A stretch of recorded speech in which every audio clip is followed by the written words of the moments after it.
huge internet connection that went deep into my visual cortex. Yes, I do. I've got, we're going to look at the control and have very much there. I got a big graphics card. All right, now you take another slice up here. I got a big, look, that's all the way back to primary visual cortex. Oh, this doesn't even get anywhere near the primary visual cortex. You see, I got a big circuit there that goes deep into the graphics files. Now, I want to emphasize, not everybody on the spectrum has this. They tested a lot of people, and some of them did not have these big cables. Because some people are a word thinker. They're not going to have this. But the thing about the autistic mind is it tends to be good at one thing, bad at something else. That's universal.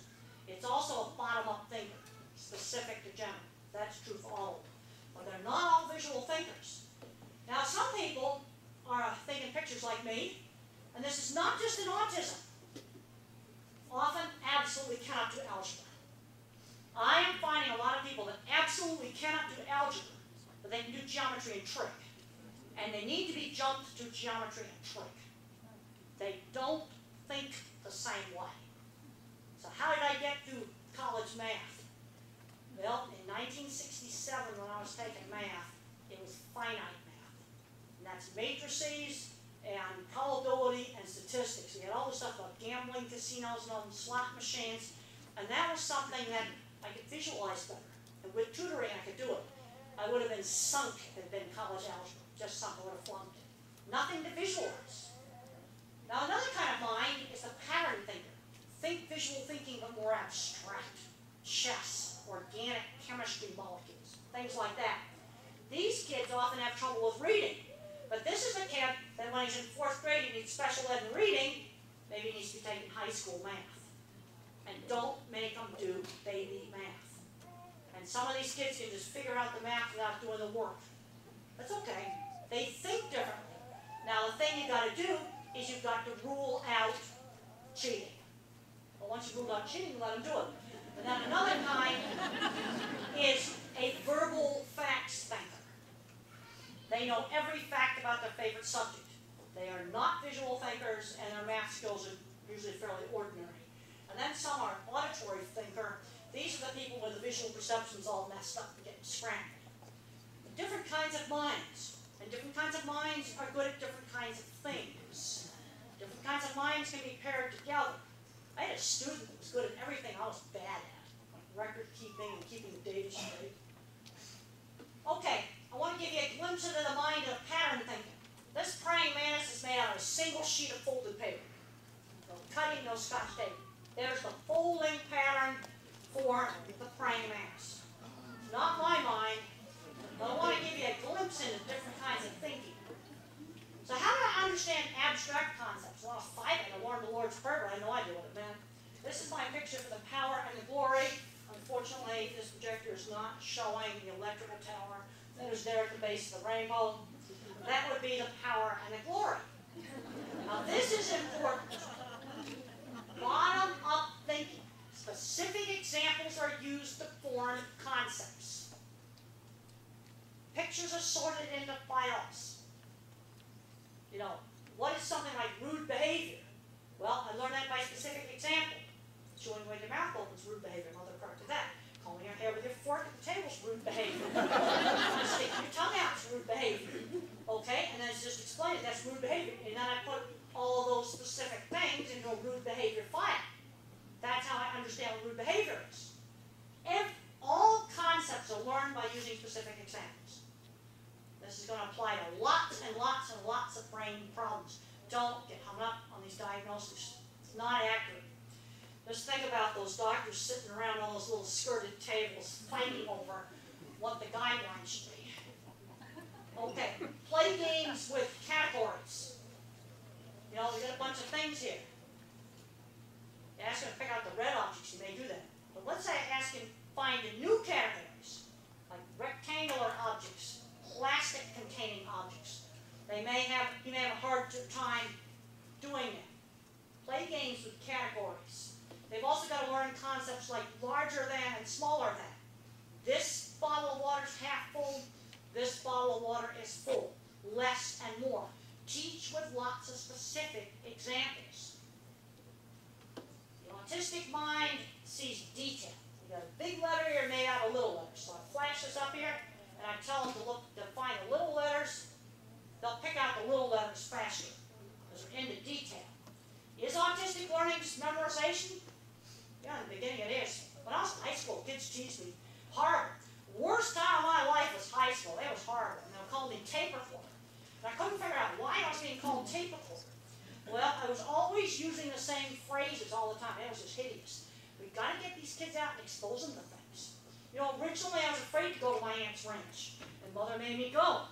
It was 2 weeks or all summer. When I got interested in cattle, I hadn't gone to my aunt's ranch. You know, make number concepts concrete. Like using things like these blocks. Got to make numbers non-abstract. Or you can use some little pieces like that to teach counting. But if I just use these plastic pieces, they're not going to generalize the counting concept to other objects. Use toy dinosaurs, bottle caps, pencils, pens, coffee cups. They got to learn the concept. They're going to have 5 coffee cups, 5 bottle caps, 5 Coke bottles, 5 boxes of Organic Valley milk. It's you've got to teach it with a lot of different things. And subtraction. Let's say I've got 5 candy bars and I eat 2 of them. I got 3 left. You see, that's teaching subtraction with something concrete. Use a lot of different examples. Because to teach a concept, you've got to have more than one example in the file folder in the brain. It's actually neuroscience research now shows the brain makes file folders. For fractions, why don't we cut up fruit, cut up pieces of cardboard, things like that to teach fractions. Now, there's a lot of social circuits that get kind of taken out of the geek brain, and it can be very variable. I lost a lot of them. You know, social stuff doesn't really interest me. You know, I got social interactions through shared interest. I get satisfaction out of making good things happen. I had a lady come up to me today that said that, you know, my book, Thinking in Pictures, really helped her out. That makes me happy. That's something real. And there's other people on the spectrum. There are a few more social circuits hooked up and they get very frustrated with their inability to date. But you're going to get social interaction through shared interests. We've got to get these geeky kids into the computer club, the drama club, art club, music club, chess club, mathematics club. You know, and there's things you can do out on the internet. I'm seeing a lot of smart kids getting so addicted to video games. You can't get them to do anything else. Now, some of those kids could become video game designers, but for every video designer candidate that's got the skills for that, there's 10 others that are not video game designer or programmer material.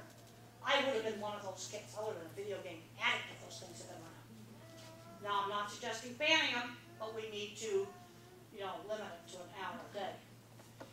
Well, another brain scan was done on me, and I was more interested in looking at pictures of things than in pictures of people.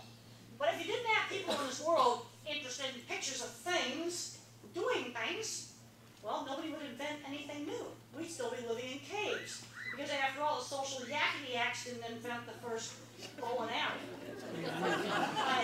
Social interaction through shared interests. We got to get them in these special interest things like school clubs, classes that are really interesting. There's all kinds of great stuff out on the internet you can use. Get creative.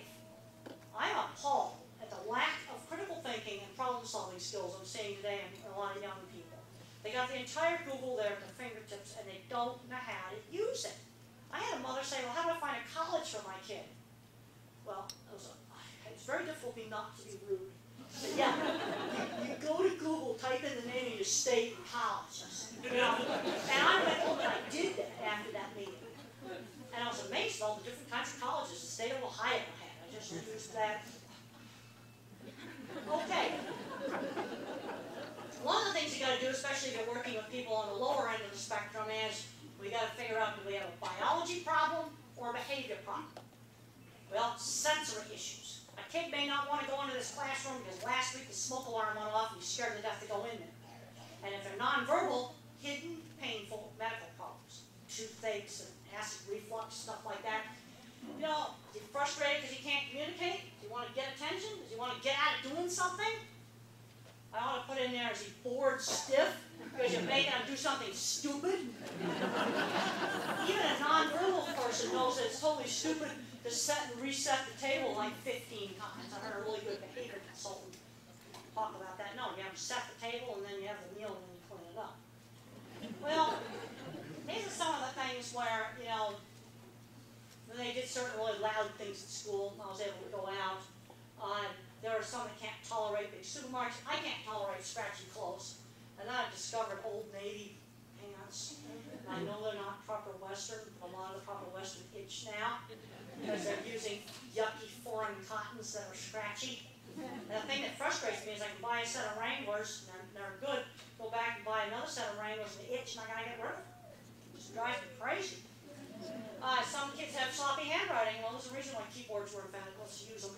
Fluorescent lights is one of the biggest problems out in the educational world. Here are two things. Brains are problems. Absolutely cannot multitask. There are a lot of entry-level jobs I have a lot of problems with. You know, like, let's say receptionist, I got to answer the phone and type at the same time. And I cannot remember long strings of verbal instructions. One thing I learned how to do when I was doing design work is to ask clients what they wanted the project to do, and then write it down. Now, my 50s upbringing helped me on a lot of things. Turn-taking in conversation and activities. That was just taught in the moment. You know, like if I was hogging a conversation at the table, then Mother would say, well, you've got to give some of the other people a chance to talk. You know, if you're waiting in line at the movie theater, you can't butt in line.